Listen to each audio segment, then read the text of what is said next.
Good evening. Hello, Internet. Sharif Awad from Ontario International Film Festival. I'm very happy to welcome filmmaker Pascal Payant. How are you, I'm good. Pascal? And he's leading Lady Abbey Siegworth. How are you, Abbey? I'm doing well, thank you. How are you? Thank you very much for joining us. And we just finished the screening of your film, Stolen Season. Congratulations for the film. Yeah, thank you. Uh, I've been reading a lot of beautiful reviews about the film, and the film was well received before our festival. And I want to begin with Pascal. I've read somewhere that the film is based somehow on a true story. It is correct? Yeah, so my mom is adopted, and so it's been kind of an issue all my life that I didn't know what's my last name, was that side of my family on that side. So it was always a kind of a process in my mind of that's kind of intriguing, and maybe that can be some kind of cool storyline. So I had this idea of this kind of a obsessive therapist that was trying to find her adoptive son that she gave away when she was 17, and so I took this kind of a seed of an idea, and then I flew with it.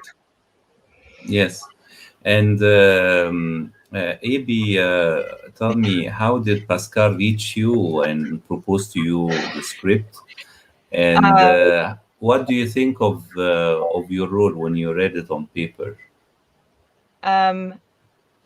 we found each other over an actor a casting website, and I read the character description, and I thought it was wonderfully unique and complex.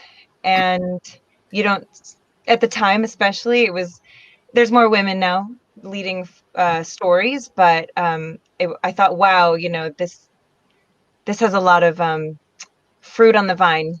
And by the time we got to a point between audition tapes that he sent me the full script, I called him crying after I read the full thing. And it went through some edits here and there from that point, but the heart of the matter was definitely still what we ended up with. And I was incredibly moved by somebody who was really sort of in their own silent torture in a way.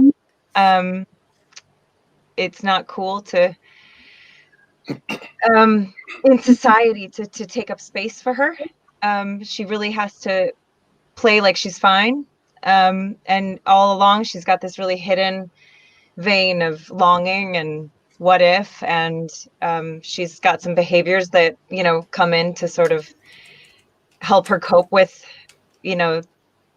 the past and the possible present when she meets Logan. And I just found it to be a really unique story, and something that everyone, I think, even if you have a relationship to adoption in your life or not, I think you can put yourself in her position, and really gain a lot of empathy.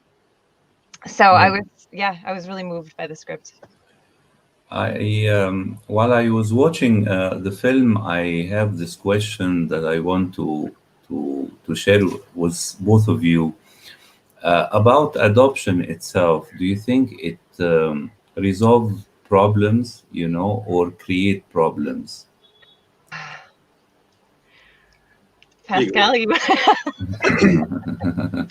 I don't know. I guess I don't know. On my side, I could say that it kind of resolved in a sense because it created this film, and that curiosity and that void that I had. It's not a big void because I'm coming from a good background and everything, but still, I'm not knowing that side of my mom's family. It's been something that I've been questioning for all my life. So it was kind of negative, and it was a void. But then we made this film, and I had the chance to work with Abby and everyone involved in the film, and we kind of created our own version of this dark, twisted, cool, dreamy adventure that kind of give hope and kind of give a little shine of light to that subject. So I think it can be positive for a lot of people. So Yes. guess it's how you perceive the film, how you received it. Some people really thought it was hopeful. Some people thought it was, oh my God, it was so dark. I don't think it's that dark at all, but I understand, that point of view of that it can be something maybe touching depending on where you are in your life. But I think in the end, I think, love and positivity always thrive. And I don't know. I think that's, for me, that's where that film is gonna blow up in the end, in the sense that it's just something beautiful that we were able to put a line on. Yeah. Avi? Same thing. Yeah, I'm glad Pascal went first. He's much more articulate. I didn't have a really close relationship to the adoptive triad, adoptive parents, and then the adoptive child, in my life. And I did a lot of research and talked to some birth mothers that strongly oppose adoption because of their experiences. Closed adoption, specifically in the United States, which I think is a pretty unique thing in the world. The idea that your identity is hidden from your child until they're 18, depending on sort of the time in history and some details. But that part is pretty damaging from the people that I've interviewed. And then I also have friends in my life that I learned are adopted that I didn't even know were adopted because it came up in conversation. So it's one of those subjects that I think, gets sort of assumed as sort of a private thing. And there's weird shame about people, a lot of times, I think, in society, judging birth mothers who, for whatever reason, were incapable of being able to care for their child, whether it's money or addiction, possibly. But it's not always such a dark, it's always dark to relinquish your child to the state. Of course, that's Yes. dark. That's impossible. I spent a film trying to explore what that is. But I think that talking to my friends who are adoptive children, and whether or not they've reconnected with their birth parent, I think that there can be, there is an opportunity sometimes given to a child that this child maybe would not have the same life. And I think that's what Ariane dreamed for her son. And so I think, adoption can be beautiful and it can be difficult. I think, a lot of people make the argument that you should try to keep families together whenever possible. So yeah, I'm really still paying attention to this conversation because I think it's really, really fascinating and doesn't get a lot of public attention. Yes. Pascal, I see that most of the time, or correct me if I'm wrong, that you do the writing and directing, editing, and other technical, jobs, in your film. Is that related to creativity or to budget or both? Yeah, it goes for everything. I've been doing this for 15 years now, and I'm always been this kind of a passionate person where I hate waiting. I hate depending on people. And so, yeah, mostly it's budget, because, the more people you have, the more expensive, you have to fly them, hotel, whatever you're paying them. So the bigger the scale, the more expensive it is. And the fact that, I'm from Montreal, but I shoot either in the States or in Europe, I cannot really fly friends of mine all the time. It's not like I'm shooting in Montreal and I got friends that I'm gonna bring over. So I've always kind of find ways to, how can I make something big with absolutely nothing. So it's kind of a muscle that you operate, and with time you get better and better, and it's easier to find solution to problems. So yeah, mostly the budget, but I just realized now that once I know how to do a lot of stuff, and the one thing that I suck mostly is sound. So I got with this film, I got Elisa, who's been my partner in crime for 3 feature film now, and we just gelled so well. So mostly it's me, her, and that's it. On this film, we had a guy from Portland called Leighton, so it was kind of the driver around to bring us to places where we needed to be. But mostly the crew was just me, Elisa, and Leighton. So it just makes us move so fast. But at the same time, the downside is that you have to either shoot with natural lighting, And but it's been my style for years of just how, like I said, how to make something vibrant and beautiful with natural lighting. And the goal, once you have a cool script, you have beautiful location, you have amazing talent, then after that, you go and crush it. The film is not perfect, and nothing is perfect, but at least, it's I know how to create something that looks, I think, little budget, at least high budget, but done with so little. The same thing with the next one I just did. It was shot in Paris, Iceland, and Sweden, and it cost us $7,000.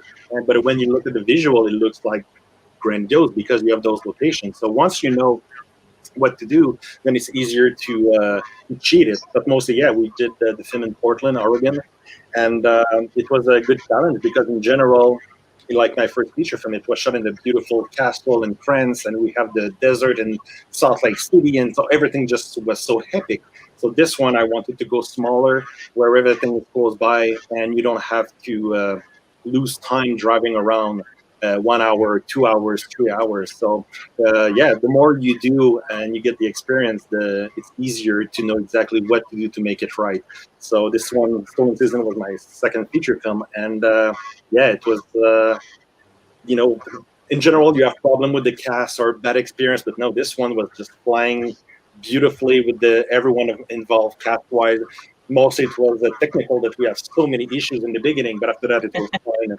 But no, it was just a beautiful experience. And but yeah, the goal is to showcase that you don't need a lot of crew, you don't need a lot of budget. You just need to know how to use your skill, and then you apply it to make something great. Yes. Ibi, speaking of skills, I want to ask you because also while I was watching the film, I've seen that the role was very challenging. I mean, physically and emotionally for you as an actress. Can you tell me about your experience shooting and portraying your character? Um, all I want to do is sing Pascal's praises. I think he's just a madman genius, and I don't think a lot of people can do what he does the way he does it. So I just had to say that. To answer your question, sorry. Um, I I think it starts with empathy and curiosity. I think it starts with an incredible script and an incredible kernel of an idea. What is this conflict? Who are these people? Pascal and I had so many conversations over the phone. We met in upstate New York between Canada just to like hash through some, the dialogue and really like tear apart, pick apart, the structure of this thing. And, you wrote this line. Where did that come from for you? And how can I be in service of that? And also, I thought it was coming from this part of, you know, the human experience, or I talked to a birth mother who experienced this horrific thing. And is there any way we can, invite the empathy I've gained from like meeting these people? So I know it requires so much. I think that when you love something, I will speak for myself. The way you do one thing is the way you do all things, and I dive in 125. I don't know, a lot fully. And we had 19 days, and we knew going in it was going to be a battle. Pascal was really good about preparing me, everybody, saying, we are a team. We are.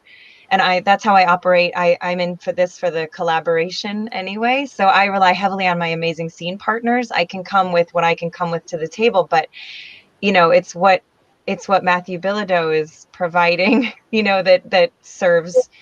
I see my son in him because of his work. It's what Mikey Markoff is bringing as my brother, the history that you can sense in him. So not to say I'm not doing the work, but I'm only doing what my portion sort of. And a great example of this, one of my favorite stories is the gentleman who plays my boss is Lowell Deal. And he was sort of improvising based, like Pascal took him aside. I don't even know what they said, but there's the scene where he's firing me, and Pascal, in his incredible bravery and willingness to figure it out in post, which I was very grateful for. He really let us fly, and Lowell just started throwing me lines I hadn't heard or read before. He just started being an incredibly generous partner. That's just one story of many from this incredible cast. But it allows for, if you're in the right position empathetically and you know what you're fighting for, if somebody is gonna toss something into the mix, you're ready to pivot and duck and weave. And Pascal was like right there, because he didn't have to reset the shot. It's just him, capturing the moment, and it really allowed for some really free work. So you do your homework, you have empathy, and you fight like heck. Sorry, can I say that, for who you're playing?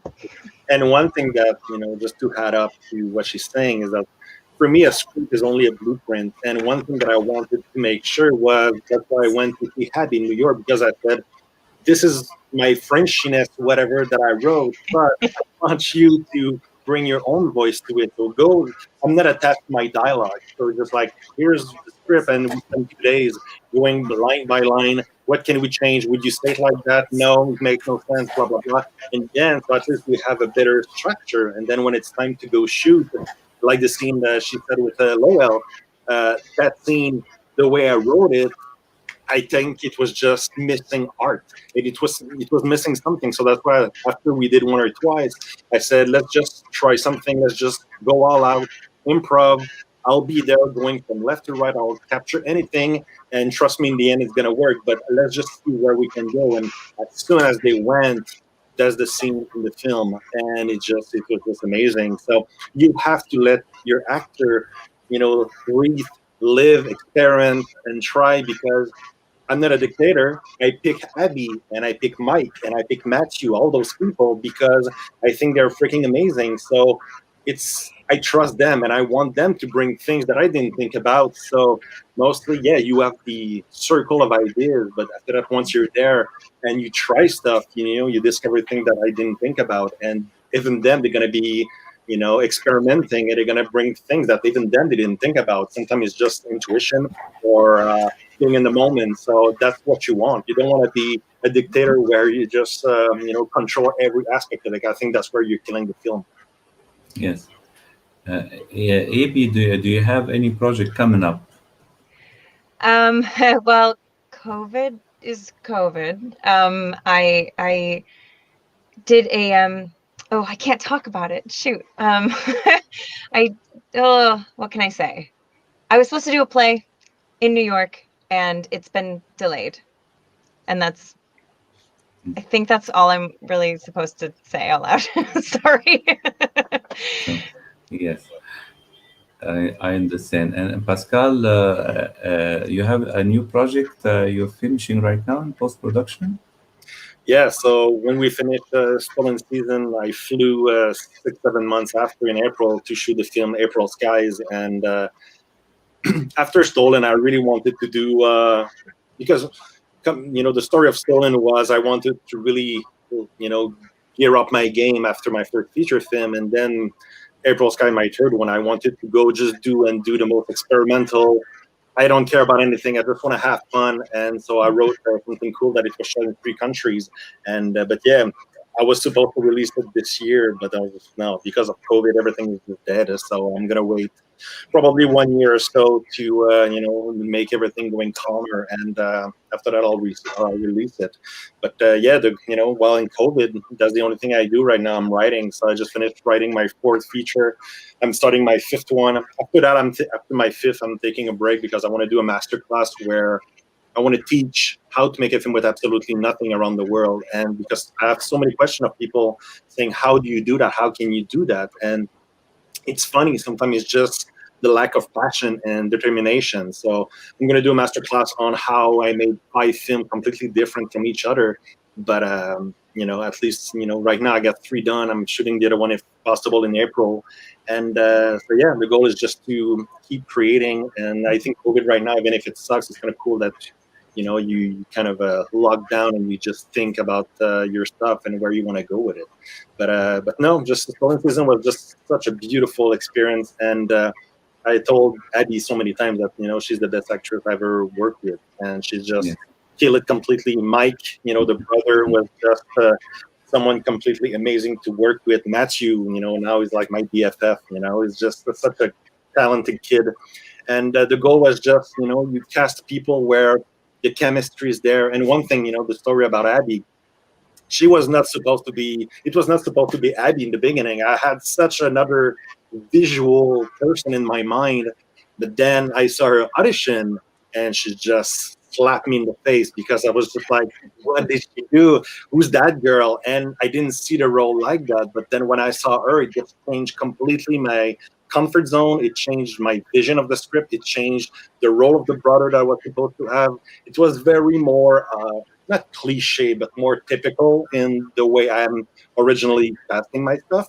But when I saw Abby, I was just like, I think I need to change it up. I need to change everything about my casting process. So I said, yeah, I talked to her. And for me, when I work, it's not just about talent, it's mostly personality, because the crew is so small. It's just me, them, and the sound person. So if we don't gel personality wise, we're going to kill each other.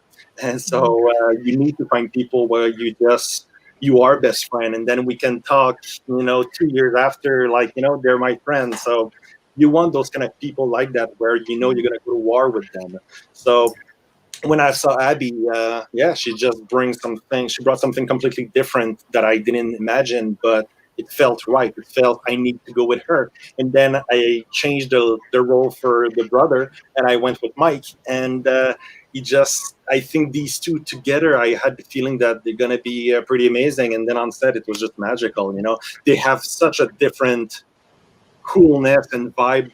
The way they work, it's so different, but together on screen, it just yeah, it was just magical. And then when you bring Matthew in, the kid, everyone just it worked.